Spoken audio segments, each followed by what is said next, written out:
নবীপুত্র ইসাখিলের সেঞ্চুরির জবাবটা দিলেন পাল্টা সেঞ্চুরিতে। টি-20 বিশ্বকাপ মহারণের আগে তাওহিদ হৃদয় জয় করে নিয়েছেন বাংলার হৃদয়। ব্যাট হাতে উড়িয়ে দিয়েছেন শঙ্কা। 15-4 ও 2 ছক্কায় মাত্র 63 বলে খেলেছেন 109 রানের ঝোড়ো ইনিংস। রাজশাহীর বিপক্ষে 97 রানে অপরাজিত থাকা সেঞ্চুরির আক্ষেপটা ঘুঁচালেন নোয়াখালীকে পেয়ে। তার ব্যাটে নতুন এক বার্তা। দুটি ধামাকা ইনিংসে খেলেছেন ওপেনিংয়ে নেমে। হৃদয় যেন বনে গেছেন পুরুদস্তুর ড্যাশিং ওপেনার।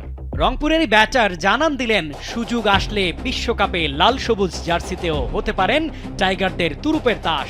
এদিকে ঘটালেন আরেক ঘটনা। 378 রানে শান্তকে টপকে বিপিএল এ রান সংগ্রাহকের তালিকায় দখল করেছেন শীর্ষস্থান। ইসাখিলের সেঞ্চুরিতে ভর করে নোয়াখালীর দেয়া চ্যালেঞ্জিং লক্ষ্য 173 রানের জবাবে ব্যাট করতে নেমে হৃদয়ের ধারাবাহিক তাণ্ডবে 8 উইকেটে বড় জয় পায় লিটন দাসের দল।